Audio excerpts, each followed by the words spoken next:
ამ წუთებში საზოგადოებრივი მაუწყებლის ახალ შენობასთან შეკრებილი არიან სინდისის პატიმრის საბა ჯიქიას მეგობრები, ახლობლები.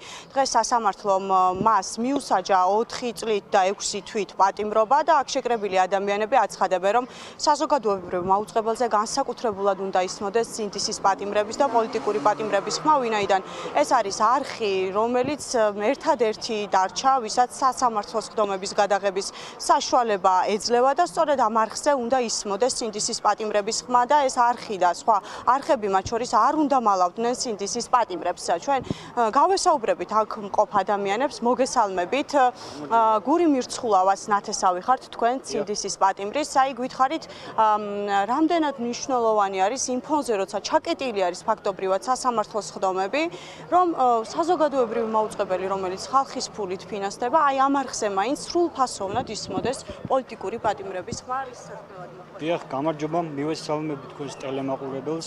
გური გაგიმარჯოს და გამარჯობა თითოეულ პოლიტპატიმარს.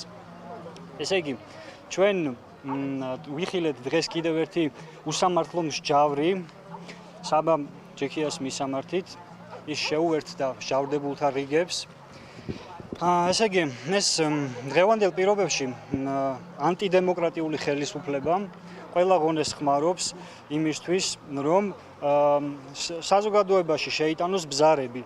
თუმცა ჩვენ სამოქალაქო საზოგადოება სულ უფრო კონსოლიდირებული ვართ, სულ უფრო მაღალ სამოქალაქო თვითშეგნებას ვავლენთ და ჩვენზე ეს манипуляციები არ იმოქმედებს.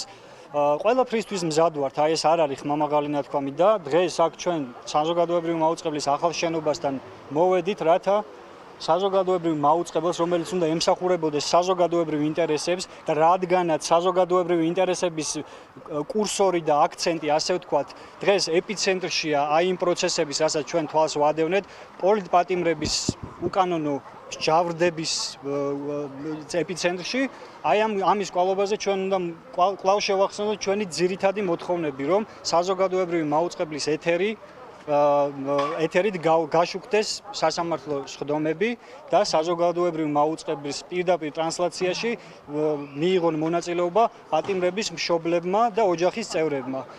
ეს არის სასიცოცხლოდ მნიშვნელოვანი, იმიტომ რომ საქართველოს ფართო სოციალურ ფენებს სჭირდებათ უტყუარი და სანდო ინფორმაცია იმის შესახებ, რასაც ტელემაუწყებლობა იმედი უმალავს და აყალბებს.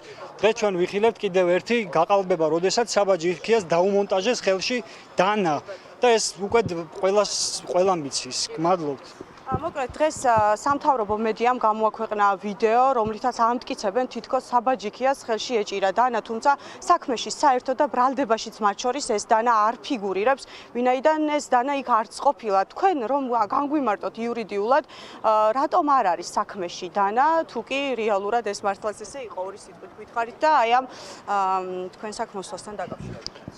ამ ყველა საქმეში საზოგადოება ხედავს იმას, რომ ბრალდების მტკიცებულებები ძალიან სუსტია, წინააღმდეგობრივია, ხან აკლია, ხან მერე ემატება რაღაცა იგონებენ რაღაცეებს, მათ მიერვე მოყვანილი მოწმეები, ბრალდების მიერვე მოყვანილი მოწმეები ლაპარაკობენ ისეთ რაღაცეებს, რითიც მერე ეს ბრალდება კითხვის ნიშნის ქვეშ დგება და საბოლოოდ ამისი გამოძახილია ის, რომ აიგრძალა გადაღება, ხო? იმიტომ რომ საზოგადოებამ რაღაცა პირდაპირ ინფორმაცია ვერ მიიღოს და მხოლოდ მონათხრობით მიიღოს ინფორმაცია, მაგრამ ნუ ერთ დღეს შეიძლება საერთოდ ეგეც აკრძალოს, ხო? აი დღეს დაახურეს მაგალითად სასამართლოს სხდომა. ამიტომ ჩვენ დღეს აქ შევიკრიბეთ ზუსტად იმიტომ, რომ ვილაპარაკოთ ინფორმაციის ნაკლებობაზე და ინფორმაციის მიწოდების პროპაგანდის ჩანაცვლებაზე. საზოგადოებრივი მაუწყებელი არ ასრულებს საკუთარ ვალდებულებას, ის უნდა ეკუთვნოდეს ხალხს და არა რეჟიმის ინტერესებს. ამიტომ ჩვენ კიდევ ერთხელ დავაფიქსირებთ ჩვენს პოზიციას ამ საკითხთან დაკავშირებით. ბატონო, მადლობა. საქმეზე, რომელსაც არ ყავს და არ გააჩნია დაზარალებული, დღეს 19 წლის ბიჭი 4 წლით და 6 თვით ციხეში გაუშვეს და სწორედ მისი მხარდამჭერები ამ წუთებში იმყოფებიან საზოგადოებრივ მაუწყებელთან და ითხოვენ ამ არხისგან, რომ ამ არხის ეთერში აუცილებლად უნდა ისმოდეს სინდისის პატიმრების და მათი ოჯახის წევრების ხმა.